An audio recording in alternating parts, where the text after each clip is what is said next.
Eu sou Patrícia Lins, psicanalista, e esse é o meu canal no YouTube. Seja muito bem-vindo. Nós estamos no quadro Pais, Mães, Filhos, Como Lidar? E hoje a gente vai falar de um tema difícil e polêmico. Não saber perder. Como lidar com isso? Como é que a gente pode trabalhar isso conosco e com os nossos filhos? Vamos conversar um pouco sobre isso? Bem, não saber perder tem a ver com intolerância à frustração. É um dos sintomas mais comuns, não só de crianças, mas sobretudo de adultos na nossa sociedade atual. Não perceber os limites, querer sempre ser competitivo e superar os outros em tudo, para ver quem come mais, quem é mais rápido, quem é mais inteligente, quem tira notas melhores. Se é uma criança com irmãos, e se esses irmãos são menores, aí é que esse sentimento de competitividade alcança um patamar quase imbatível. Entre os amigos da escola ou os amigos da rua, sempre encontramos quem queira medir forças.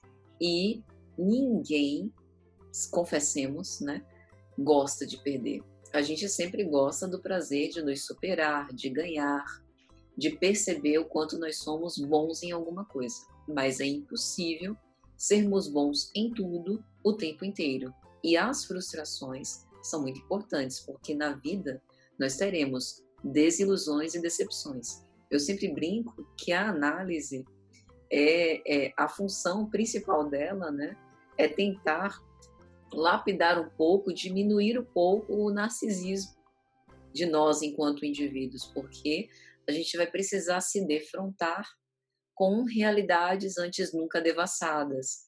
A gente vai precisar se desiludir um bocado, desconstruir certas formações para reconstruir outras. A gente vai ter um conhecimento mais específico com respeito à nossa própria realidade, que pode fazer com que nós efetivamente nos relacionemos com pessoas e coisas de um modo diferente. Soframos de novas coisas, mas não do mesmo disco repetido. E para isso, é preciso encarar as perdas e enfrentar isso. Então, vamos reflexionar sobre algumas coisas? Bom, primeira coisa que a gente poderia, sim, responder, né? O que eu faço quando o meu filho não sabe perder, né? Será que ele é exposto à ação, oportunidade, experiência de perder? Ou, já sabendo, já pressupondo que ele não sabe perder, para evitar uma irritação, um melindre, uma birra, uma situação desconfortável, eu acabo fazendo, por exemplo, quando eu jogo com ele, com que ele sempre ganhe. Evito de intervir de uma forma mais enfática, mais assertiva, para que ele não se suscetibilize. Assim, eu não estou ensinando-o a perder, mas sim a reforçar essa coisa de sempre sentir-se a pior das criaturas humanas quando recebe uma negativa, quando as coisas contrariam os seus caprichos. Então, talvez permitir que o filho acesse as frustrações seja um dos maiores contributos para a sua maturidade psicológica, a sua inteligência emocional, o seu desenvolvimento enquanto ser humano. Eu sei que isso dói, que isso é difícil e doloroso, mas é importante.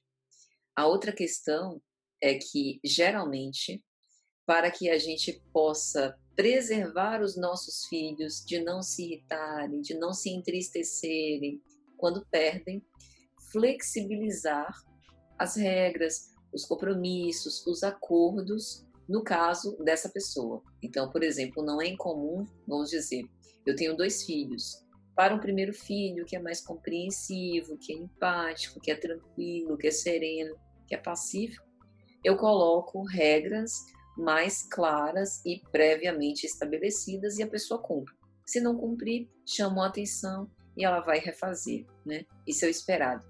Mas tem algumas criaturinhas que não são assim, que a gente explica o que é para ser feito, a pessoa se nega a fazer porque não é da sua vontade e simplesmente ela quer uma isenção, ou seja, quer que no seu caso as regras sejam outras. Só que com a vida a gente não pode fazer isso, né? Eu não posso, por exemplo, para entrar num banco, pedir por favor ao gerente que me deixe entrar com todas as parafernálias metálicas de que eu sou portadora. Se tem uma porta giratória com identificador de metais e um lugar reservado para eu colocar e depositar os meus metais. Todo mundo passou por isso. Por que comigo tem que ser diferente, né? Então, eu também preciso me submeter a isso, num tempo como a gente está vivendo hoje. Para entrar nesse estabelecimento comercial, você precisa estar de máscara. Não, mas no meu caso é diferente, porque eu tenho uma incompatibilidade da anatomia facial com a máscara, né? Eu tenho um problema específico que máscara me dá alergia. Não há justificativa. Eu preciso respeitar a regra. É uma regra em prol da saúde coletiva, que outras pessoas também precisam respeitar. Então, eu preciso saber me submeter a isso. Isso funciona para tudo. E começa, dentro do lar, essas noções de responsabilidade e de respeito. Desde o horário para jantar, a comer na mesa, ou limite, né, do tempo de assistir televisão ou usar eletrônicos. Terceiro ponto importante é assim, a gente não pode esquecer que aquele que não sabe perder e perde está sofrendo com isso.